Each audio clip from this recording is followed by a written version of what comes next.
کرنا چاہتا ہوں آپ کی خدمت میں، ایک ہے مقام عبدیت اور ایک ہے حضور علیہ الصلوۃ والسلام کی شان محبوبیت۔ عبد ہونا، اللہ کا بندہ ہونا، وہ میں جیسے پہلے آپ کی خدمت میں پیش کر چکا ہوں کہ حضور علیہ الصلوۃ والسلام ہر وقت عبادت گزاری میں، گریہ میں، مجاہدہ میں اور مشقت میں گزارتے رہے،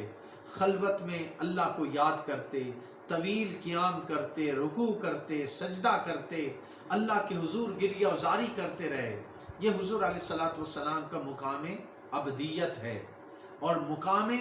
محبوبیت یہ ہے کہ جب آپ کے پاؤں متورم ہو جاتے ہیں تو اللہ رب العزت فرماتا ہے طٰہٰ ما انزلنا علیک القرآن لتشقیٰ، اے پیارے محبوب مکرم، یہ قرآن ہم نے اس لیے تو نازل نہیں فرمایا کہ آپ مشقت میں پڑ جائیں۔ بھلا مالک خالق اللہ رب العزت بھی کسی سے یوں کلام کرتا ہے؟ اس سے حضور علیہ الصلوۃ والسلام کی شان محبوبیت اجاگر ہوتی ہے اور اسے ہمیں پیش نظر رکھنا چاہیے۔ حضور علیہ الصلوۃ والسلام اللہ کے حضور اپنی عاجزی کا اظہار کرتے رہے اور بقول اقبال متاع بے بہا ہے درد و سوز و آرزو مندی، مقام بندگی دے کر نہ لوں شان خدا بندگی، مقام بندگی دے کر نہ لوں شان خدا بندی۔ تو مقام بندگی اسی میں لذت انسان کو آتی ہے، مگر اللہ تعالیٰ حضور علیہ الصلوۃ والسلام کی جو شان، جو عظمت، جو رفعت، جو بلندی ہمیں دکھانا چاہتا ہے اس کی طرف بھی نظر کرنے کی ضرورت ہے۔ اور وہ کیا ہے؟ یعنی ایک طرف حضور علیہ السلام کا عمل دخل کہ آپ اللہ کی عبادت کرتے، تکلیفیں اٹھاتے، اور تکلیفوں کا عالم یہ تھا کہ ساری رات قیام کرتے، آپ کے قدمین شریفین متورم ہو جاتے،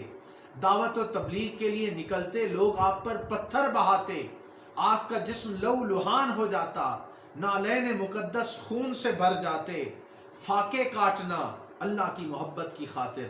پے در پے صعوبتوں اور مشکلات کا شکار ہونا اللہ کی رضا کی خاطر، غاروں میں جا کر رو کر کثرت سے گریہ و زاری کرنا، یہ حضور علیہ الصلوۃ والسلام کا مقام بندگی ہے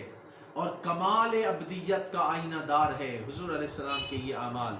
مگر جب اللہ کے حضور کھڑے ہوتے، عبادت کرتے، ریاضت کرتے، مجاہدہ کرتے، مشقت کرتے، اور پھر اللہ کی بارگاہ میں یوں عرض کرتے ما عبدناک حق عبادتک، اے مالک و مولا باری تعالی میں تیری عبادت کا حق ادا نہیں کر سکا۔ پھر کبھی فرماتے ما عرفناک حق معرفتک، باری تعالی میں تیری معرفت کا حق ادا نہیں کر سکا۔ بندے کو زیب یہ دیتا ہے کہ وہ اللہ کے حضور گریہ و زاری کرے، عاجزی و انکساری کرے، قیام میں، قرات میں، رکوع میں، سجود میں وقت گزارے اور پھر کہے ما عبدناک حق عبادتک، باری تعالیٰ میں تیری عبادت کا حق ادا نہیں کر سکا۔ ما عرفناک حق معرفتک، باری تعالیٰ میں تیری معرفت کو جان نہیں سکا، میں معرفت کا حق ادا نہیں کر سکا۔ یہ حضور علیہ الصلوۃ والسلام کا مقام بندگی ہے۔ دوستان محترم، اب آئیے دیکھتے ہیں کہ حضور علیہ الصلوۃ والسلام کا شان محبوبیت کیا ہے۔ حضور علیہ الصلوۃ والسلام کو اللہ رب العزت نے کن شانوں سے نوازا، اس کا اندازہ لگانے کے لیے میں آپ کی خدمت میں وہ انداز اللہ کا بیان کرنا چاہتا ہوں۔ سورہ البلد اس کی آیت نمبر 1 اور 2، آپ اس کے الفاظ پہ غور کیجیے۔ فرمایا لا اقسم بہذا البلد وانت حل بہذا البلد، ارشاد ہوتا ہے میں اس شہر کی قسم کھاتا ہوں درآں حالے کہ اے محبوب مکرم آپ اس شہر میں رونق افروز ہیں۔ لا اقسم بہذا البلد، میں اس شہر مکہ کی قسم کھاتا ہوں کہ آپ کا وجود مسعود اس شہر میں رہتا ہے، اور میں اس شہر مکہ کی قسم اس لیے نہیں کھاتا کہ یہاں پہ صفا و مروہ ہے، میں اس شہر مکہ کی قسم اس لیے نہیں کھاتا کہ یہاں حجر اسود ہے، میں اس شہر مکہ کی قسم اس لیے نہیں کھاتا کہ یہاں پہ مقام ابراہیم ہے۔ بے شک یہ بڑی نسبتیں ہیں، یہ بڑی عظمت والی باتیں ہیں، مگر پیارے محبوب میں شہر مکہ کی قسم آپ کے وجود کی وجہ سے کھاتا ہوں۔ وَأَنْتَ حِلٌّ بِهَٰذَا الْبَلَدِ، اے پیارے محبوب مکرم آپ اس شہر میں بستے ہیں، آپ کا وجود مسعود اس شہر میں رہتا ہے، اس لیے اس شہر مکہ کی قسم کھانے کو جی چاہتا ہے۔ پھر آپ دیکھیے کہ حضور علیہ الصلوۃ والسلام کی یہ جو شان ہے، جو اللہ تعالی ہمیں دکھانا چاہتا ہے، وہ یہ ہے کہ حضور علیہ الصلوۃ والسلام کو اللہ تعالی نے بے شمار انعامات و اکرامات سے نوازا،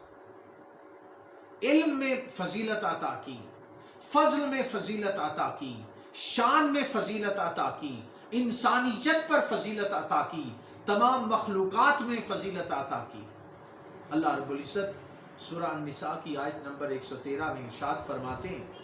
وَعَلَّمَكَ مَا لَمْ تَكُنْ تَعْلَمْ وَقَانَ فَضْلُ اللَّهِ عَلَيْكَ عَظِيمًا، اور اس نے آپ کو وہ سب علم عطا کر دیا جو آپ نہیں جانتے تھے، اور آپ پر اللہ کا بڑا فضل ہے۔ علم میں فضیلت عطا کی، اور مقام محبوبیت کا یہ عالم تھا کہ اللہ رب العزت نے حضور علیہ الصلوۃ والسلام کے حوالے سے فرمایا وَمَا أَرْسَلْنَاكَ إِلَّا رَحْمَةً لِّلْعَالَمِينَ، اے نبی مکرم صلی اللہ علیہ وآلہ وسلم ہم نے آپ کو تمام جہانوں کے لیے رحمت بنا کر بھیجا ہے۔ اِنَّا أَرْسَلْنَاكَ شَاهِدًا وَمُبَشِّرًا وَنَذِيرًا، اے پیارے محبوب مکرم ہم نے آپ کو شاہد بنایا ہے، ہم نے آپ کو مبشر بنایا ہے، ہم نے آپ کو نذیر بنایا ہے، اور کبھی آپ کو داعیاً الی اللہ کہا، کبھی آپ کو سراجا منیرا کہا، کہیں عزیز علیہ ما عنتم کہا، کہیں رؤوف الرحیم کہا۔ یہ ساری نعمتیں اللہ رب العزت نے اپنے پیارے محبوب علیہ الصلوۃ والسلام کو عطا کی، اور یہ آپ کی وہ شان محبوبیت ہے جس کو اللہ رب العزت نے بیان کیا۔ اب یہاں پر میں حضور علیہ الصلوۃ والسلام کی جو شان